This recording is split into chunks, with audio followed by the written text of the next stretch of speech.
Jadi saudara-saudaraku, sepadan dengan menerima keselamatan, untuk itu kita sudah lihat Yesus juga sudah mengadakan pertolongan. Kalau orang datang kepadanya, yang sakit disembuhkan. Terlalu banyak yang sakit disembuhkan. Kalau mereka ada masalah, masalah diselesaikan. Kalau mereka terjadi kelaparan, kelaparan diselesaikan. Itu satu tingkat. Jadi keselamatan itu dibarengi dengan kebutuhan daging manusia. Ya, ini saudaraku, satu tingkat perjalanan. Dan kalau ini diambil dari Ibrani pasal yang ke-6, itulah yang disebut pengajaran awal.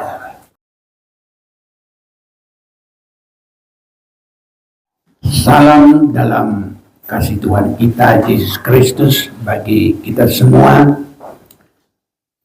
bagi yang ada di tempat ini, baik juga yang ada dimanapun saudara berada, tersambung dengan media sosial ini. Tuhan Yesus memberkati kita semuanya.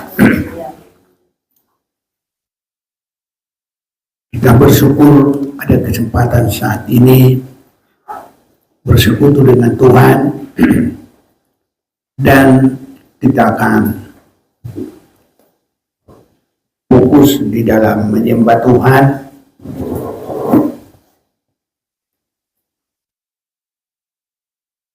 Tetapi harus selalu penyembahan yang didasari dengan firman, karena penyembahan itu harus ada di dalam 3 hal: menyembah dalam roh dan juga dalam kebenaran. Itu firman Tuhan.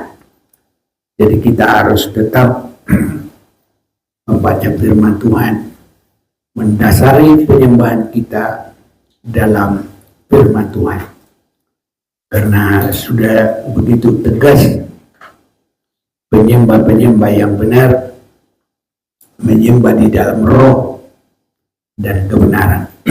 Untuk itu saya mau mengajak kita membaca firman Tuhan ini dalam Yohanes pasal yang ke-3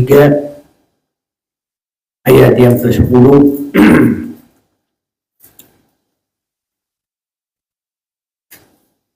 Ia harus makin besar, tetapi aku harus makin kecil. Ini saudara-saudaraku yang kekasih, ia yang dimaksud adalah Yesus Kristus harus makin besar, dan aku itu semua kita yang mengerti peningkatan rohani, yang mengerti perjalanan rohani, yang mengerti rencana Tuhan, kitanya yang harus makin kecil sampai tidak ada lagi, sehingga kita berkata, hidupku bukan aku lagi tapi Kristus. Di situ saudara-saudaraku, bisa saja untuk mengucapkan itu tidak harus lagi baca, sudah dihafal. Adapun hidupku ini bukannya aku lagi tapi Kristus yang hidup dalam aku. Tapi bagaimana itu terjadi, jalannya kepada menjadi Kristus dalam hidup kita, ya banyak kurang mengerti, kurang mendalami, kurang memahami. Jadi kita harus benar-benar mengerti dan sudah berpengalaman di dalamnya. Karena kita belum cukup hanya datang keluar jadi pengikut dalam satu keagamaan lah, saya katakan begitu, atau dalam kelompok lah. Belum cukup, saudaraku, harus benar-benar berpengalaman, dan pengalaman itu harus juga teruji di dalam pemandangan Tuhan sudah benar, dan juga pengalaman kita, dan juga iblis tidak bisa menuntut lagi, tidak bisa mendakwa, tidak bisa menunjuk lagi. Semua sudah baik, semua sudah ditolong oleh Tuhan. Inilah, saudaraku, sangat penting bagi kita. Untuk itu kita mau baca ini bersama-sama dulu. Yohanes 3 ayat 31-23. Ia harus makin besar, tetapi aku harus makin kecil. Ini boleh saya katakan, ini langkah kedua dalam perjalanan kekristenan. Jadi dalam tingkatan yang kedua dalam kekristenan itu adalah berjuang untuk benar-benar sampai kita berpengalaman Tuhan yang semakin besar dalam kita, dan akunya kita ini sudah tidak ada lagi. Harus sampai berpengalaman demikian. Jadi perjalanan yang pertama dalam kekristenan ini, kita menerima pengajaran firman tentang penyelesaian kehidupan yang lama. Itulah kita menerima penebusan, penyucian darah Yesus Kristus. Kita mohon ampun ini. Jadi sampai benar-benar dosa kita dibasuh oleh darah Yesus. Dan pengalaman kita yang pertama harus benar-benar dalam 1 Yohanes 1 itu ayat 9. 1 Yohanes 1 ayat 9.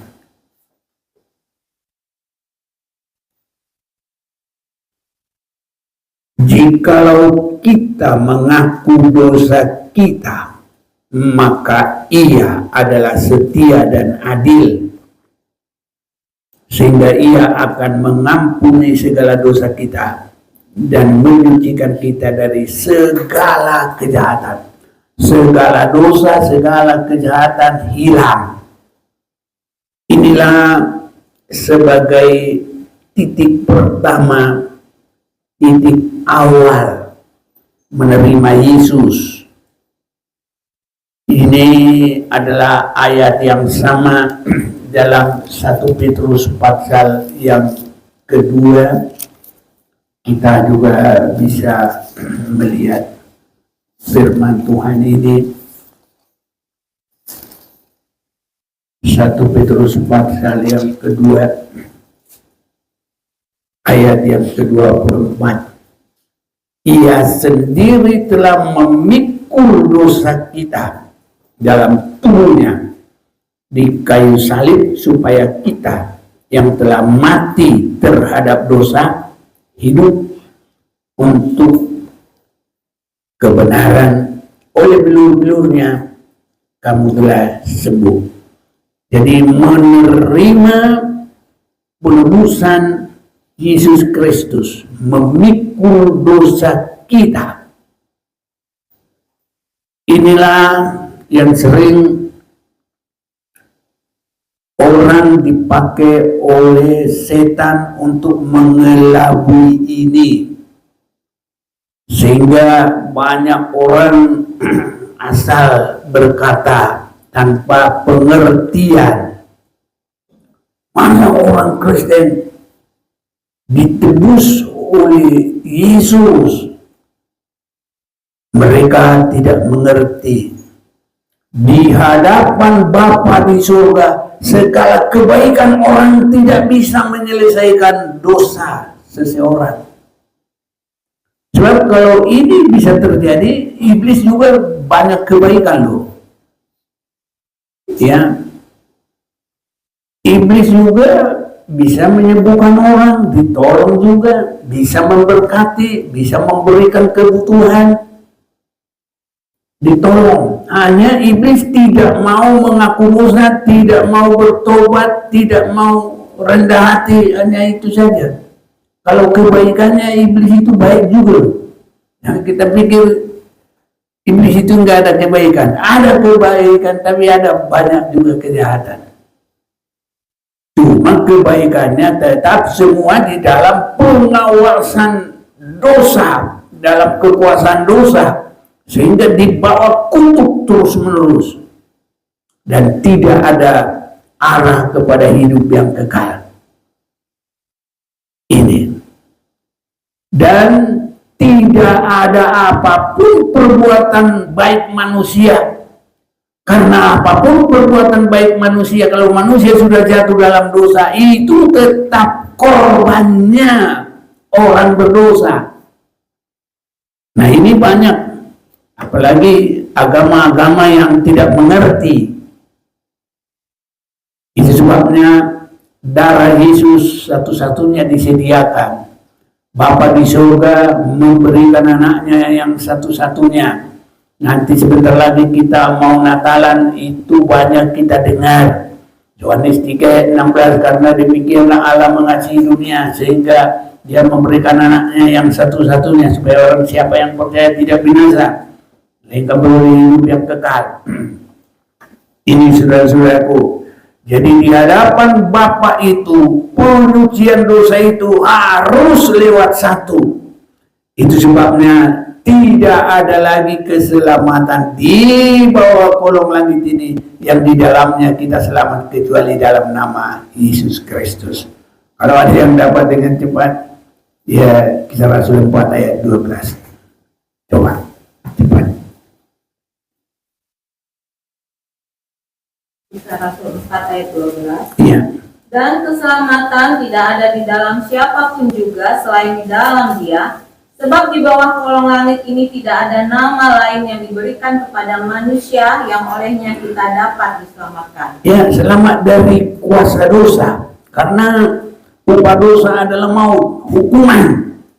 Gak ada kebaikan manusia, tidak. Semua apapun, binatang-binatang, korban apapun, tidak.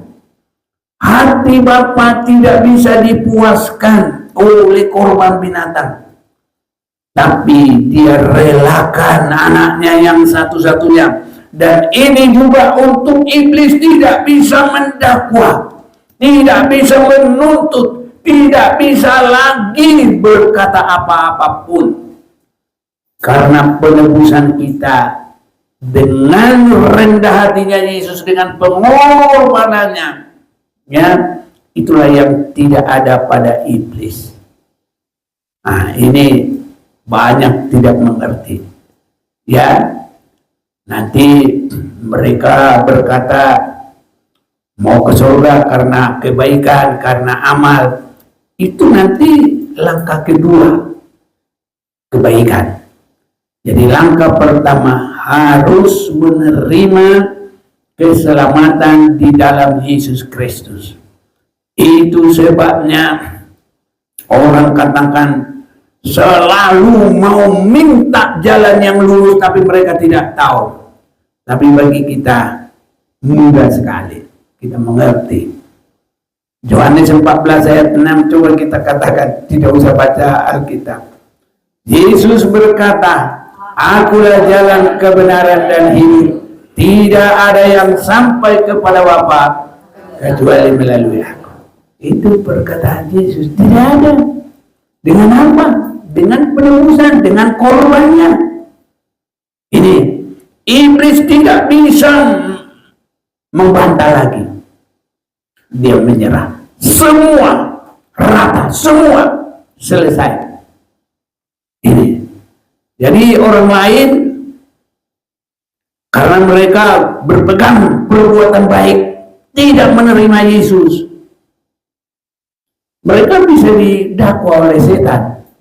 Kalau orang berdosa, biarpun dia baik, tapi boleh masuk surga, nanti iblis akan berkata, emang kebaikan saya tidak banyak? Aku belum. Nanti dia bilang sama Tuhan, Tuhan kau tidak adil. Kenapa orang-orang itu belum selesai dosanya hanya berbuat baik? Saya juga berbuat baik. Ini. Dan iblis adalah tidak mengaku dosanya, tidak minta ampun, tidak mohon penyucian. Dan banyak juga agama-agama yang sama dengan itu, tanpa mohon penyucian. Tidak ada penebusan, tidak ada korban penebusan, tapi barter. Hidup kekal dibarter dengan kebaikan. Bapak di surga enggak begitu, saudaraku. Jadi kita harus mengerti tingkat-tingkat perjalanan. Dan tingkat rohani yang pertama adalah menerima penebusan, penyucian, keselamatan di dalam Yesus Kristus yang tidak ada di mana-mana pun, hanya di dalam kasih Bapa di surga, kasih Yesus yang merendahkan dirinya, yang rela sampai mati tersalib. Jadi kutuk dan juga hukuman karena dosa itu Yesus membayar dengan kerendahannya sendiri, tidak menganggap kesetaraannya dengan Allah. Ini karena orang lain tidak mengerti, makanya dia berkata, masa Tuhan kalian mati? Mereka tidak mengerti. Karena nanti walaupun dia mati, tapi dia bangkit. Itulah mengalahkan maut.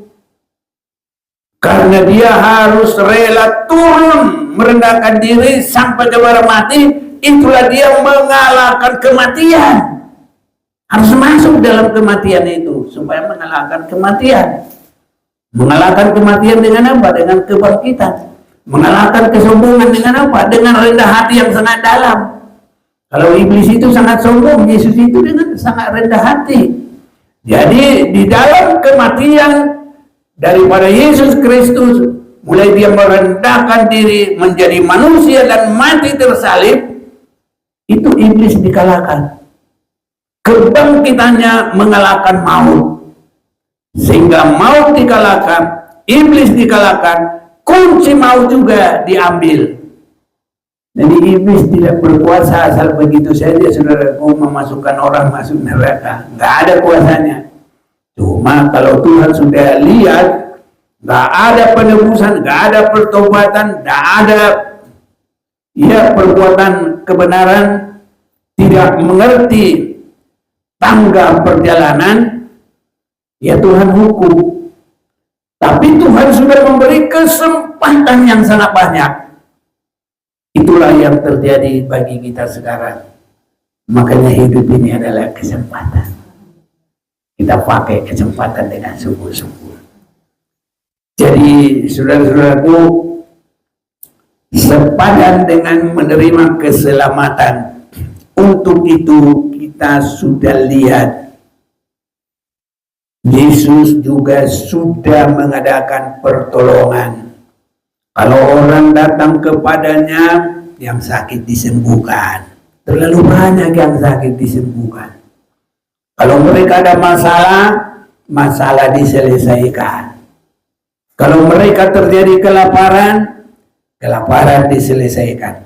Itu satu tingkat. Jadi keselamatan itu dibarengi dengan kebutuhan daging manusia. Ya, ini saudaraku satu tingkat perjalanan. Dan kalau ini diambil dari Ibrani pasal yang ke-6, itulah yang disebut pengajaran awal, ajaran mula-mula.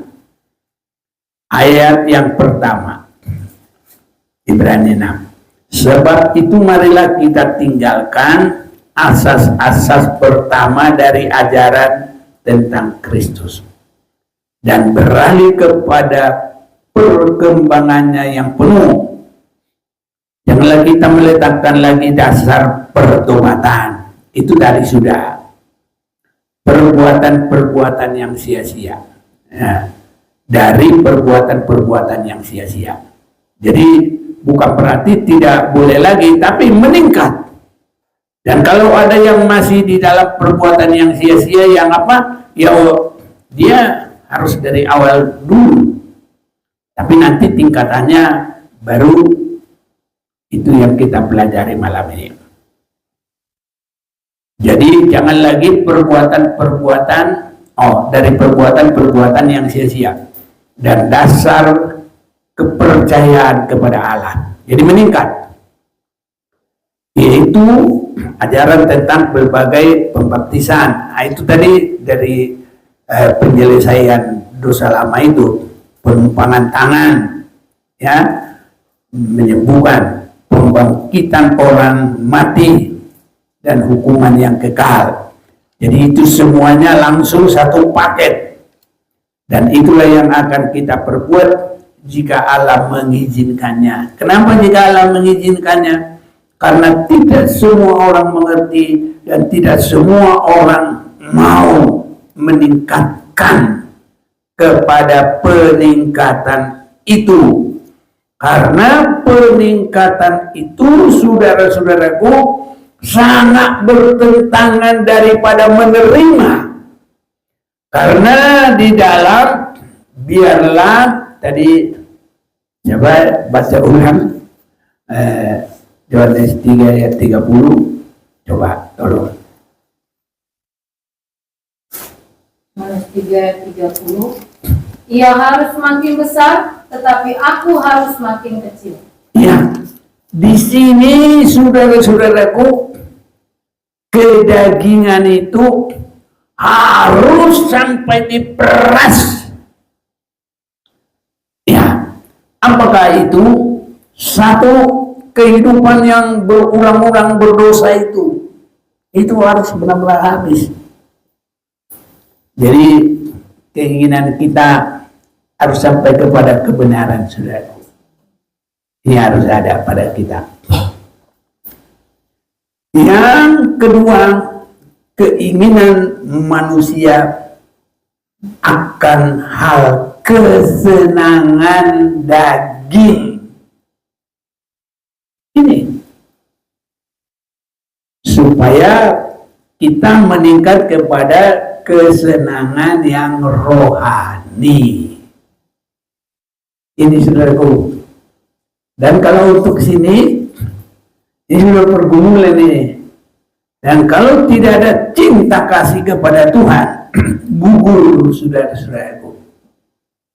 Biar orang sudah melihat mujizat, waktu orang banyak disembuhkan, banyak ditolong, 5 roti 2 ikan, tapi mulai masuk dalam pengajaran yang mematikan keakuan, murid-murid itu nanti lari. Ada yang hanya mengikut Yesus, itu saja, supaya sembuh, supaya ditolong, supaya sehat, supaya cukup makan, cukup minum. Ini saudaraku. Tapi Yesus berkata dalam Yohanes pasal 6 ayat 25, ketika orang banyak menemukan Yesus di seberang laut, mereka berkata kepadanya, Rabi, bila mana engkau tiba di sini? Yesus menjawab mereka, aku berkata kepadamu, sesungguhnya kamu mencari aku, bukan karena kamu telah melihat tanda-tanda, melainkan karena kamu telah makan roti itu dan kamu kenyang. Jadi Tuhan katakan 27, bekerjalah bukan untuk makanan yang akan dapat binasa, melainkan untuk makanan yang bertahan sampai kepada hidup yang kekal, yang akan diberikan anak manusia kepadamu, sebab dialah yang disahkan oleh Bapa Allah dengan meterainya. Selalu untuk meningkatkan ke sini, gak banyak yang suka. Selalu biarpun kelihatan berdoa, tapi intinya tetap makanan masih makanan yang dapat binasa. Ini saudaraku. Makanya kalau tingkatan kita yang kedua itu, biarlah aku semakin kecil, Yesus yang semakin besar, sampai nanti kita boleh bersaksi, adapun hidupku ini bukan aku lagi.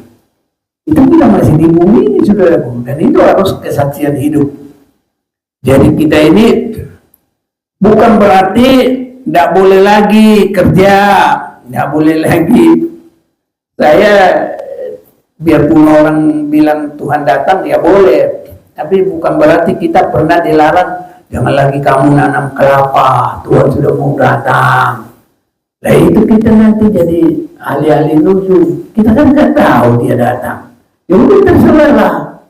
Kalaupun nanti kita udah nanam kelapa, baru 2 tahun belum berbuah, sudah mulai berbunga, ya kita tinggal waktu berbunga. Ya kalau kita sudah sempat panen, ya bersyukurlah kita bisa minum air kelapa. Ya kalaupun kita nggak minum, ya udah kita tinggal. Siapa yang mau tertinggal di situ nanti dia yang minum, ya udah berkat bagi dia dari kita. Kita meninggalkan berkat. Jadi bukan berarti begitu. Kita kerjakanlah, kalau petani kerjakanlah sebagai petani. Kalau petani karet, ya tanamilah pohon karet itu lagi, nggak apa-apa. Nah, nggak harus, bukan kita yang menentukan. Ya, ini ada mulai panas-panas ini, emang itunya udah berapa ini? Lihat nih, nah daripada 29, wah, nah ada yang kipas-kipas, ya, cepat dikit, nah daripada terganggu kan, ada punya kita masih bisa, nah, haleluya. Jadi saudara-saudaraku, ini yang kedua. Kita cari Tuhan adalah untuk sampai berpraktek. Adapun hidupku ini bukan aku lagi. Jadi tidak lagi terfokus kesenangan dunia, tidak terfokus harta dunia, tidak terfokus lagi. Jadi kita boleh ya mengerjakan itu semuanya, tetapi kalau kita baca 1 Korintus pasal yang ke-7, nah ini ingatan saya di situ dulu. 1 Korintus pasal yang ke-7 ini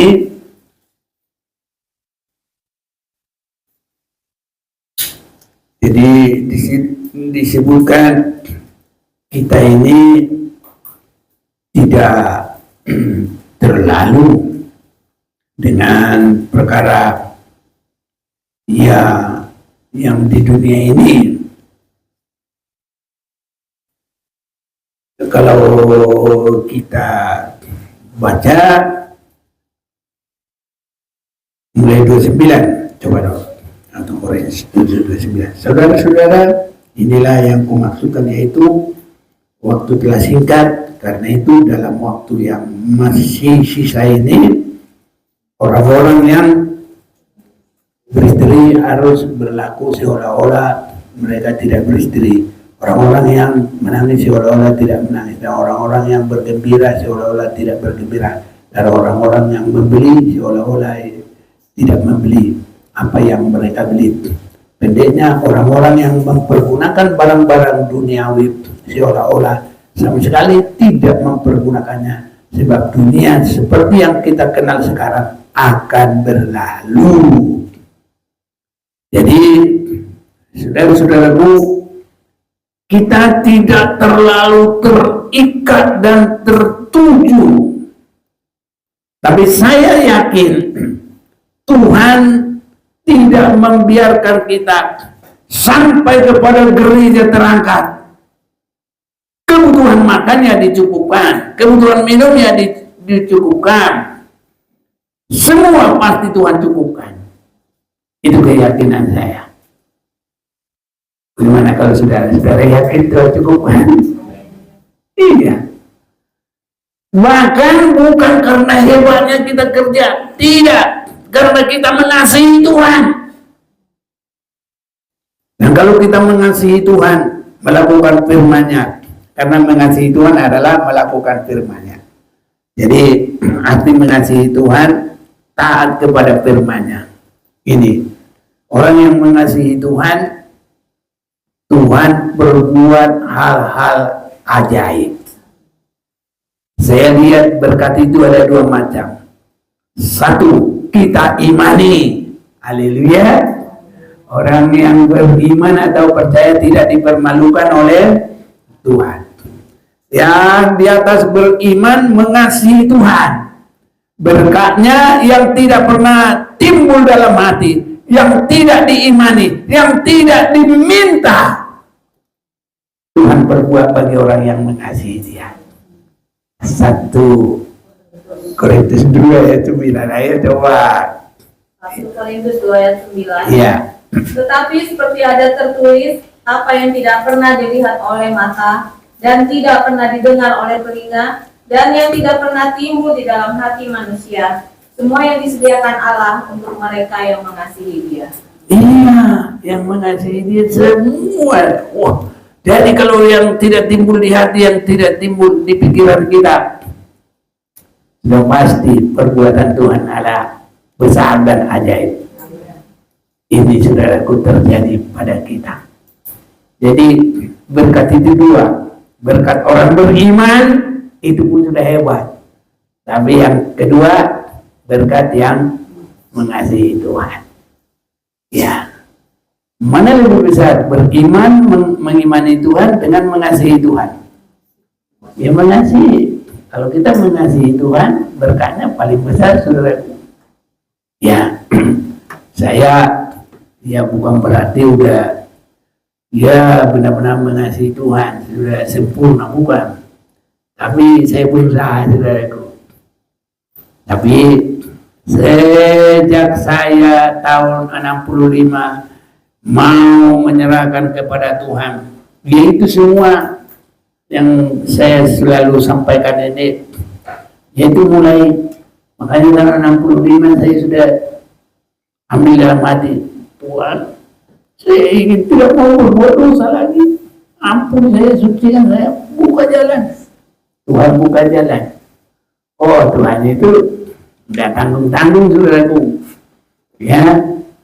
Nah, dari Tuhan buka jalan, orang nyari supir, saya mau, saya jadi supir. Yang nyari supir ini pendeta. Oh, dari situ saya bukan hanya sebagai jemaat lagi, saya mau sekolah Alkitab. Jadi, ya, saya sudah sekolah Alkitab, saya mau melayani. Jadi, semua Tuhan atur. Saya menikah. Istri saya Tuhan kasih.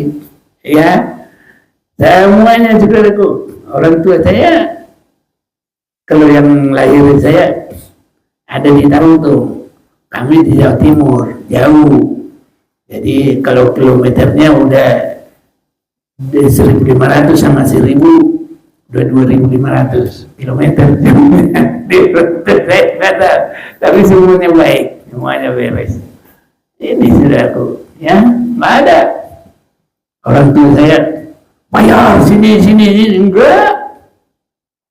Memang saya di sana ada karena kita juga dia pun bagaimana, saya ada orang tua angkat juga.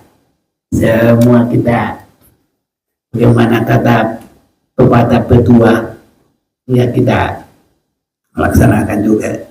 Cuma sudah meninggal orang tua angkat saya, baik sudah aku, ya itulah. Jadi semuanya sampai sekarang, kalau saya flashback semuanya, ya biarpun tidak seperti orang kaya yang hebat-hebat itu, tapi apa yang dimakan, yang diminum bisalah. Pernah anak-anak ini sekolah sampai 6 orang yang kuliah. 6 orang yang kuliah, mana saya pikirin, Tuhan yang mikirin. Dalam 6 orang masih kuliah, 2 di Atmajaya. Nah, ini Bapak Sikisia sama Mama Louis di Atmajaya, tambah semester. Makanya sekarang ya jangan susah-susah lah, pasti Tuhan tolong lah. Mana saya pikirin. Nah, itu Mama si Kaden itu dia di UNAS ini. Nah, kakak kelasnya Mama Cici ini di situ. Itu kuliah juga sama-sama masih. Nah, jadi itu namanya si bapaknya si Mika sama bapaknya si Marco, ya, kuliah di Apindo. Si katanya si bilang, kalian semua yang baik-baik nggak pakai warisan kayak di kampung ya, itu warisannya sekolah masing-masing yang baik-baik.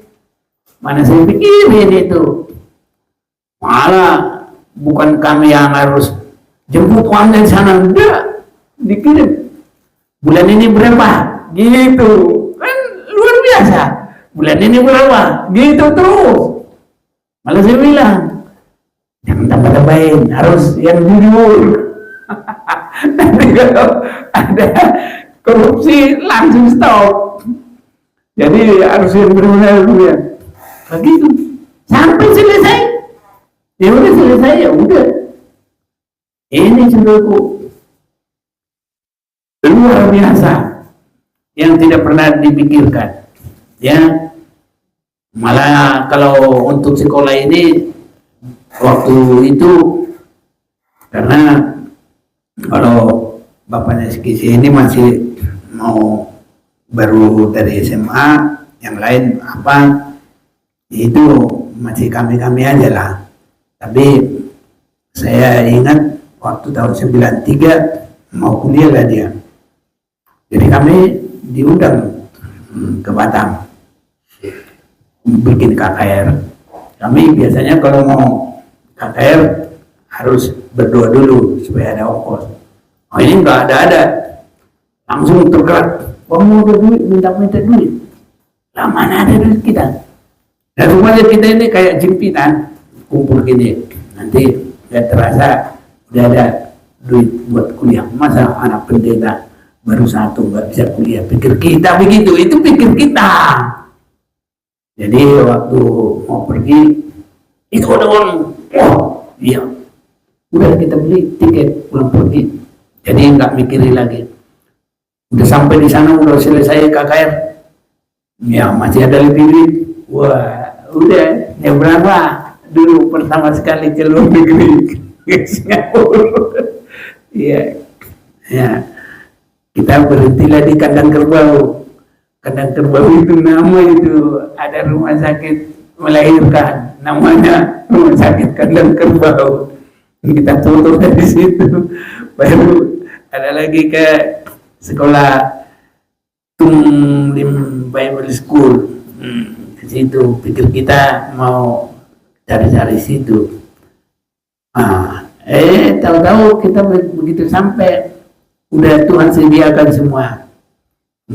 Jadi ada nyari bapak ini semua boleh kuliah tapi jangan keluar negeri loh. Ya udah kalau di sini sudah. Ya, tapi cari sekolah jangan yang jelek-jelek. Ya dicarilah di Atmajaya itu begitu dulu. apanya. Jadi terus gitu.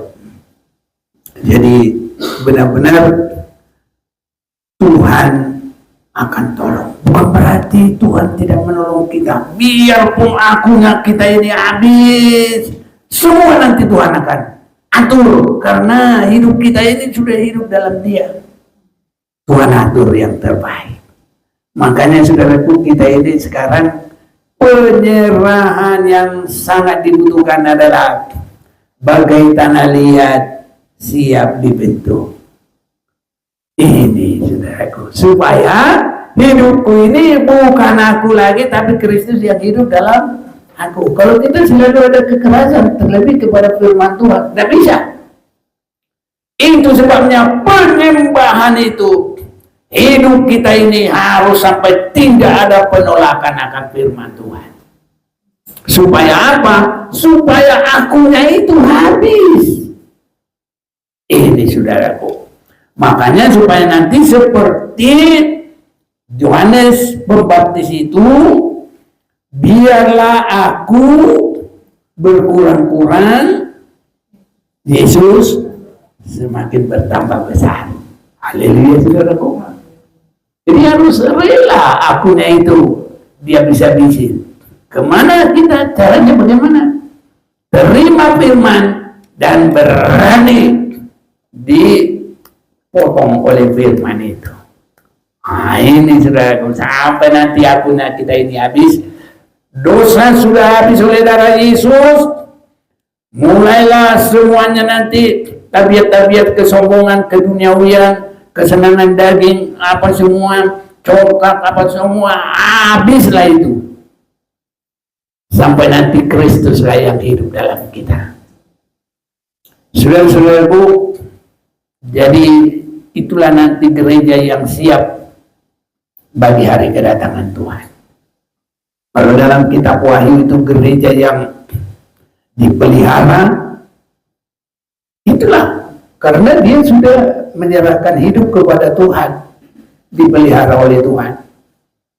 Jadi saudaraku, apapun yang kita perbuat, tindakan kita tidak hilang di mata Tuhan. Secangkir air yang kita perbuat karena Tuhan tidak akan hilang. Itu sebabnya saudaraku, kita harus semakin rela. Biarlah aku berkurang-kurang dan Tuhan semakin besar dalam aku. Saudara-saudaraku, bangsa Israel keras kepalanya tambah, keras hatinya, keras tekuknya, semua kekerasan ada. Saudara-saudara kasih, kalau kekerasan masih ada, nggak bisa. Ya, jadi sampai nanti kita hanya di dalam roh dan kebenaran. Baru dari situ kita menyembah Tuhan. Itulah penyembahan yang tinggi di mata Tuhan. Dan nanti kita akan sama seperti Dia. Ke sana sasaran kita, saudaraku. Itu sebabnya biarlah aku berkurang-kurang dan Kristus yang makin besar. Artinya nanti kita akan menjadi sama seperti Yesus Kristus. Haleluya. Ini sasaran kita. Ini tingkat dari perjalanan itu. Mari kita baca 1 Yohanes pasal yang ketiga.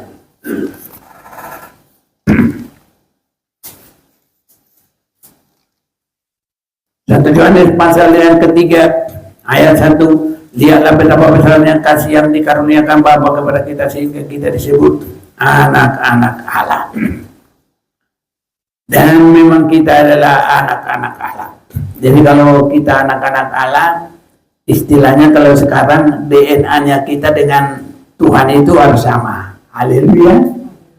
Bagaimana itu sama? Ya kita udah berkurang-kurang, dia yang bertambah-tambah. Jadi kalau dites semuanya tetap Yesus yang kelihatan. Ini saudaraku. Sehingga kita disebut anak-anak Allah, dan memang kita adalah anak-anak Allah. Karena itu dunia tidak mengenal kita sebab dunia tidak mengenal Dia. 1 Saudara-saudaraku yang kekasih, sekarang kita adalah anak-anak Allah, tapi belum nyata apa keadaan kita kelak. Akan tetapi kita tahu bahwa apabila Kristus menyatakan dirinya, kita akan menjadi sama seperti Dia. Nanti itu boleh terjadi, tapi proses untuk itu adalah perjalanan ibadah kita. Haleluya. Jadi ibadah kita ini nggak boleh ibadah main-mainan, saudaraku. Ya, harus sampai berpengalaman. Ada pertambahan. Apakah akunya yang lama atau akunya sudah mulai Yesus yang ada dalam aku? Haleluya. Jadi Yesus dalam kita. Terus Kristus menyatakan dirinya, kita akan menjadi sama seperti Dia. Jadi kalau tidak ada proses mulai dari awal, tidak mungkin, saudaraku. Nanti. Jadi makanya sekarang kita mengerti, menyembah, berserah kepada Dia. Ini proses akan menjadi sama seperti Dia. Sebab kita akan melihat Dia dalam keadaannya yang sebenarnya. Setiap orang yang menaruh pengharapan itu kepadanya, menyucikan dirinya sama seperti Dia yang adalah suci. Biar Tuhan tolong kita bagai tanah liat siap dibentuk.